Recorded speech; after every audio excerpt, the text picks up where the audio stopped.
नमस्कार। प्रश्नोत्तरी में आप सभी का स्वागत है। साधक का प्रश्न है कि जो जुआ सट्टा लॉटरी आदि की साधनाएं होती हैं, इनका फल किस प्रकार से प्राप्त होता है। कैसे हमें पूर्व में पता चलता है कि आने वाले समय में क्या होने वाला है या कौन सा नंबर निकलने वाला है, क्या होने वाला है क्या नहीं।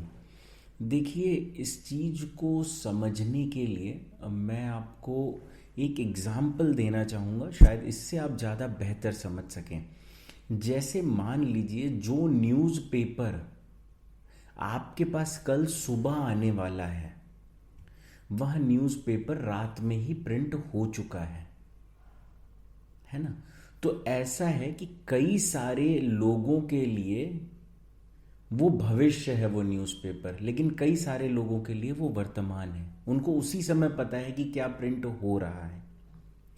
इसी प्रकार से और अनेक घटनाएं हैं जिनको आप समझ सकते हैं, जो आपके लिए हो सकता है भविष्य हैं, लेकिन किसी के लिए वर्तमान होंगी, है ना। और ये चीज सिर्फ इसी प्रकार से मत समझिए कि न्यूज़पेपर है। कई सारी चीज़ों में 2-2 सेकंड पहले भी जिसको पता है, उसको भी आपसे अधिक पता है। कोई चीज़ जो आपके लिए भविष्य होने वाली है, वह किसी के लिए वर्तमान है ना। तो इसी प्रकार से जो शक्तियां हैं, उनके लिए जो आपको जो नंबर या कोई अंक या कुछ भी ऐसी चीज़ें जो आपको 2-3 घंटे बाद या 10 घंटे बाद पता चलने वाली हैं, है ना, वो उनको अभी से पता है। अब जैसे मान लीजिए कि एक व्यक्ति मटका खेलता है ना। उसने एक निर्धारित जगह पे अंक लगाना है। अब समझने का प्रयास कीजिए कि मूलतः क्या होगा। कोई भी व्यक्ति, कोई भी जो बिजनेस कर रहा है इस चीज का, यह कानूनी है गैर कानूनी है, इसके विषय में मुझे कोई जानकारी अधिक नहीं है, क्योंकि अनेक स्थान पे जैसे गोवा के आसपास के क्षेत्र में कुछ बोर्ड्स हैं जिन पे कैसीनो लीगल हैं, क्योंकि वो भारतीय सीमा में नहीं आते हैं, और कई सारी जगहों में ये इलीगल भी हैं, है ना। जैसे नेपाल आदि में ये लीगल है। तो आपको यह देखना होगा कि आप किस स्थान पे हैं, कहाँ पर है ना। अब जैसे मान लीजिए कि संभवतः जब हम एक अंक के विषय में बात करते हैं कि ये अंक आएगा, है ना। जैसे मान लीजिए 0 से लेके 99 तक की हमें बात करनी है, तो एक अंक आएगा, है ना। अब उनमें से कौन सा अंक होगा जो अगले दिन आने वाला है, उसका सबसे आसान तरीका समझने का यह है कि कोई भी बिजनेस हो, उसमें जिस भी अंक पे, जिस भी अंक के खुलने पे जो सबसे कम पैसा जो आगे देना होगा, वही अंक खुलेगा।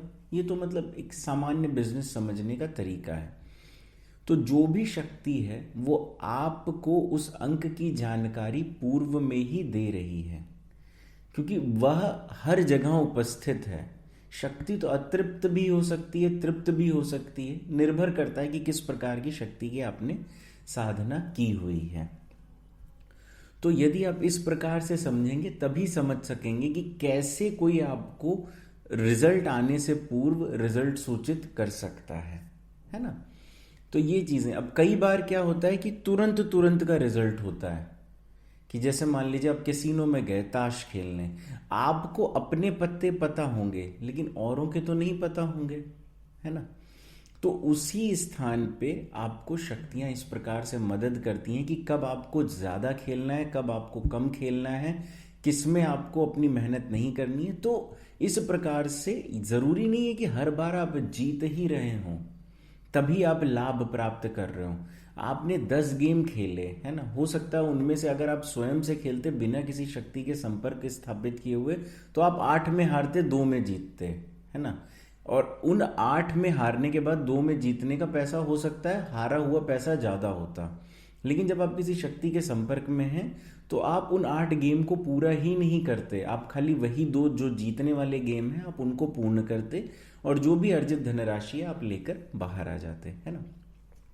तो ये लाभ मिलता है इनके माध्यम से। अब देखिए, ऐसे मैं प्रत्येक गेम के ऊपर डिस्कस कर सकता हूँ कि किस प्रकार से किस में लाभ मिलता है, लेकिन मुझे ऐसा लगता है कि ये जो 2 उदाहरण मैंने आपके समक्ष रखे हैं, इतने काफ़ी हैं आपको समझने के लिए। अतः जो भी साधक इस प्रकार की साधनाएं करते हैं वो एक सबसे पहले अपने दिमाग में ऐसा कुछ भी, मस्तिष्क में ऐसा कुछ भी ना डालें कि इन साधनाओं को करने से मैं अरबपति हो जाऊंगा, खरबपति हो जाऊंगा। तो ऐसा नहीं होता है। एक मूलतः मेरे कहने का जो उद्देश्य यह है कि किसी भी इस प्रकार की साधना जिससे आप धन अर्जित करते हैं, उससे आप एक निर्धारित धन ही अर्जित कर सकते हैं। जो साधनाएं मेरे पास उपलब्ध हैं, है ना, जो मुझे पता है, उनके विषय में ही मैं आपको जानकारी दे सकता हूं। अन्य साधनाओं के विषय में मुझे जानकारी नहीं है। तो उससे क्या है कि आप एक निर्धारित धनराशि ही अर्जित कर सकते हैं, जिससे आपका एक बेहतर जीवन जी सकें आप। ऐसा नहीं होगा कि आप एकदम अथाह धनराशि हो जाए, उसके बाद आपको पता ही न चले। ऐसा नहीं है। शक्ति की भी कुछ सीमाएं हैं जो आपको एक निर्धारित धनराशि प्रदान करेगी, जिसमें आपका घर द्वार चल सके, आपके पास फिर भी शेष धन हो, जो आपकी इच्छाएं हैं आप उन्हें पूर्ण कर सकें, है ना। ये सात्विक शक्तियों के साथ जब आप कार्य करते हैं तो इसी प्रकार से मूलतः कार्य रहते हैं, सात्विक अथवा राजसिक। तामसिक शक्तियों में बहुत ज़्यादा बैरियर्स नहीं होते हैं, मतलब कोई रोक टोक नहीं होती, वो किसी भी हद तक जा सकते हैं, है ना। और यदि मान लीजिए कोई साधक ऐसा है जिसने महाविद्या आदि सिद्ध कर रखी हैं, तो उनके लिए तो कोई बैरियर ही नहीं है, उनके जीवन में कोई भी रोक टोक नहीं है। वो जीरो से, मतलब शून्य से, हो सकता है सृष्टि के सबसे ज्यादा बलशाली धनवान व्यक्ति भी बन सकते हैं, है ना।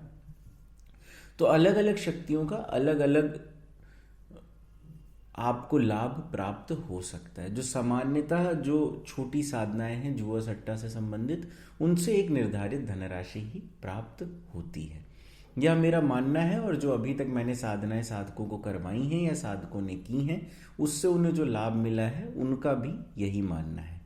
तो मैं आशा करता हूँ आपको इस प्रश्न का, जो आपका प्रश्न था, उसका उत्तर प्राप्त हो चुका है। और यदि कोई भी साधक अपने प्रश्न का उत्तर प्राप्त करना चाहते हैं, अथवा जो YouTube चैनल पे उपलब्ध साधनाएं हैं उनका मंत्र प्राप्त करना चाहते हैं, अन्यथा संस्था से सीधे संपर्क करना चाहते हैं, वो डिस्क्रिप्शन बॉक्स में नीचे टेलीग्राम चैनल का लिंक दिया हुआ है। एक छोटा सा वीडियो मैंने पीछे से अटैच किया हुआ है, जिसमें आप देख सकते हैं कि किस प्रकार से टेलीग्राम चैनल आपको ज्वाइन